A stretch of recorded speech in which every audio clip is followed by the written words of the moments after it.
So I came up with this cool component. Somebody definitely did this before, but I don't know about it, so to me it's new. So I have this teleportation chamber right here. And I'm not going to explain what exactly the teleportation chamber does, aside from, as the name suggests, teleports. But the point is, I had this idea that, hold on. So the principle is the chamber. Hold on, let me just. The chamber will take you to a destination using stepped teleportation, and there'll be like another chamber 200 blocks away, and it's like a series of chambers, and then it'll. Anyway, I'm not going to explain all of it, but the point is, I wanted to make it so that if you're like returning from the destination to the station, there's this red block that indicates your turn, and when you're going to the destination from the station, there's a green block that indicates departure. And so I wanted to make it so that when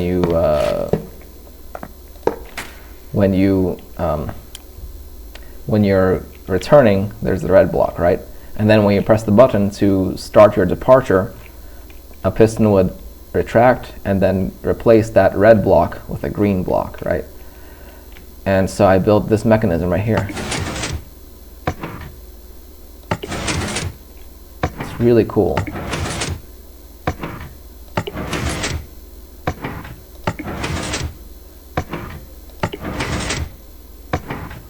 And so what I needed was, obviously I needed this piston to toggle with like a, not toggle, like, pulse, right? And I needed this piston to also pulse. The thing is, I needed this piston to not just pulse or toggle, I needed it to, when I press the button once, I needed it to do nothing. When I press the button again, I needed it to do something, right? So again, I pressed the button, it did nothing. I pressed it again, it did something. And I came up with a really cool circuit right here. So, as you can see, there's a lamp. And let me just break this right here. As you can see, when I press it, the lamp pulses. It turns on, right? But if I complete the circuit right here, press the button, it turns on. Press it again, it does nothing. Press it once, it turns on. Press it again, it does nothing, right? So here's how it works. Starting at the basics, redstone lamp. You give it power, it is on as long as it has power. Copper bulb, you give it power, it doesn't stay on as long as it's powered, it toggles, right? You give it another pulse of power, it turns off. So essentially, hold on. So essentially, this bulb acts like being powered by a lever, right? So if I put a lever here, I pulse it, same thing, they're both on. The only difference is this is getting constant power, this just got a pulse of power, right? So with this principle,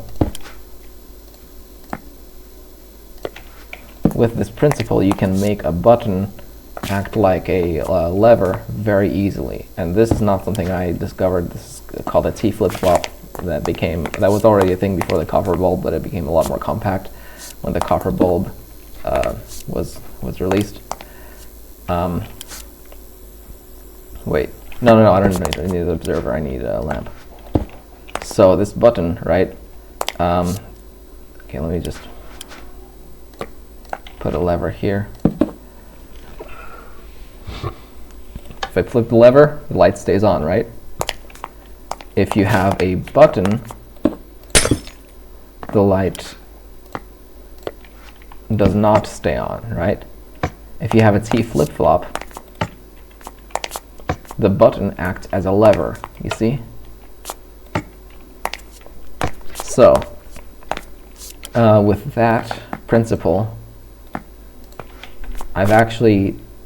it's very hard for me to remember how exactly this circuit works. I can remind myself and be like, oh yeah, that's how it works. and then I immediately forget. So I'm actually going to rediscover it right now. So let me just clone this real quick so that I don't lose anything. All right. Okay, so again, T flip-flop. I needed a pulse, right? That's why they have the observer here. It pulses instead of being a lever, right?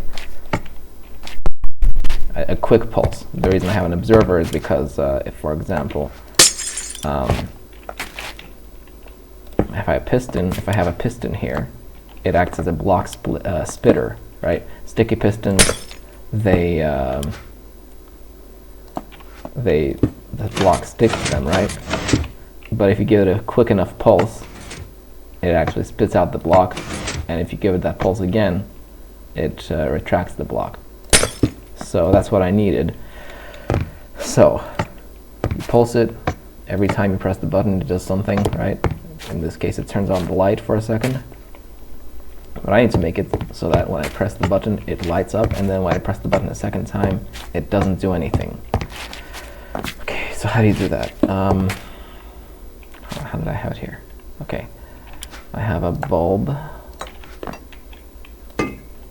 with a comparator that reads the output. That reads the output. Okay. And then I have a repeater going into that. Oh, I forgot why I have that.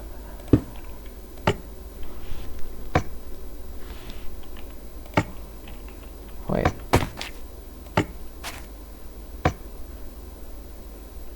Okay. Press it once. No, hold on. Press it once, pulses. Oh. Hold on.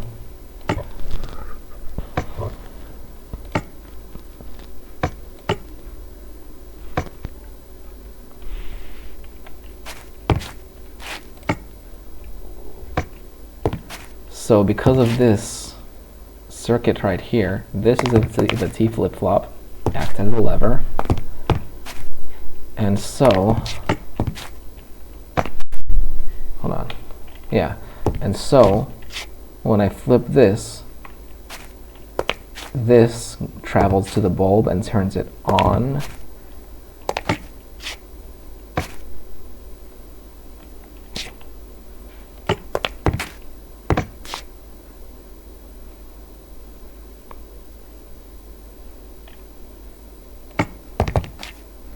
So somehow the bulb stays on. Again, I discovered this. I figured this out.